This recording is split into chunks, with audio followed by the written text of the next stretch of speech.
Well, we are here in the beautiful city of Ashkelon on the Mediterranean coast. We're about 6 miles from Gaza approximately, and it is a beautiful city, except I'm going to be showing you something now that isn't so beautiful, something that makes life hell here in Israel. And hello, it's me. I'm going to be showing you here a spot where a rocket fell just last week, several days ago, in Ashkelon. A rocket actually didn't fall here. A rocket slammed into here. And I actually posted this on my Facebook page where you can actually see the explosion. It happened at night. But you might be thinking, well, you know, what's the big deal? It's just a small, maybe meter by meter hit. But let's look at some of the damage that a rocket does. This is some of the cement here, the chunks of cement that were blown up out of this area here, and the bricks. And this is a very new area of the park. In fact, you see that the grass that they put in still hasn't grown its seams together. But look at this here. This is shrapnel. This is metal, heavy metal, that is actually a very large post. You can see how tall that is. So it's very, very strong. And look how the shrapnel went right through both parts of the pole here, with its exit right over there. Very, very, very frightening if you were in this area. And this is why they tell you, if you cannot get shelter, to go down on the ground, because when you lie in the ground you're safer, because as the rocket impacts in there, the explosives shoot up in the air like a waterfall. They just up in the air, and then they smack everywhere. And as you can see some of the damage here, I'm gonna go, besides the shrapnel that you saw on that pole there, let me just take you over here and show you that it took out this entire part of the fence.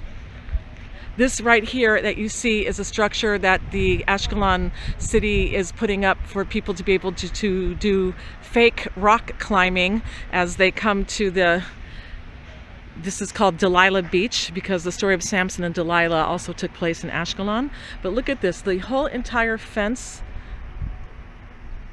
gone. Shrapnel on the lawns here. Let me take you further here. Look at along the cement wall here, also shrapnel. Look at the size of that. If you were standing out here, you would have, God forbid, been killed. These are some of the bricks also that were falling. And again, more shrapnel. Look at the power and the force from these rockets. More shrapnel up there.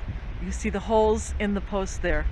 And in the rock formation itself, it's not even being finished built, and yet there's some holes in there as well. Also back here, if you can spy well enough, holes in the shrapnel holes in the structure back there as well. Come over here, I want to show you some more damage. This is some type of building that they're not finished building yet either. And you can see the shattered, oh, here's something else.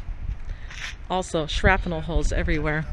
And here's another picture here. You can see the broken glass shards, the whole front of the building here shattered, as you see that.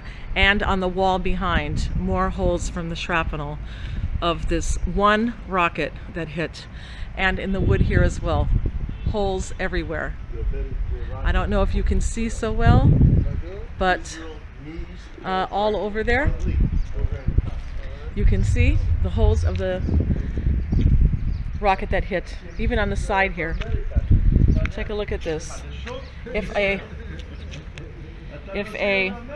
person were standing here, they would have been covered in holes.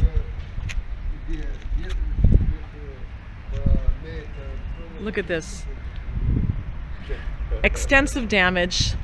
I don't know how much this is going to cost to repair, because when you talk about even these light poles, here's another, more shrapnel, as you can see here. It's hard for me to see because I'm in the sunlight and the sun's in my eyes. Here's an exit from that. Here, ripped out. Look at this. I'm seeing this for the first time as I'm filming this with you. Can you imagine the power to have to rip through tough, thick metal like this? Look at this. This could even be iron, if I'm not mistaken. Look at the shrapnel there. More shrapnel. Let me just go through this shrapnel all over. It is so important that people go to their safe rooms whenever there is a red alert siren. People have been killed in rocket attacks. In fact, somebody was killed just last week in Ashkelon, and it was actually ironically an Arab that was killed in Ashkelon. So the Gazans, the Arabs in Gaza, killed an Arab. And here's a tree that what would we call it? A sacrifice for peace, as Shimon Peres would say. This is the result of our peace partners, which was Gaza and Ramallah, until the Arabs in Gaza voted in the Hamas. So all very, very interesting to see what happens after a rocket attack. I'm going to sign off now, but I want you to understand what a rocket attack does and how important it is to go to your safe rooms when the red alert sirens go off. May we all be safe.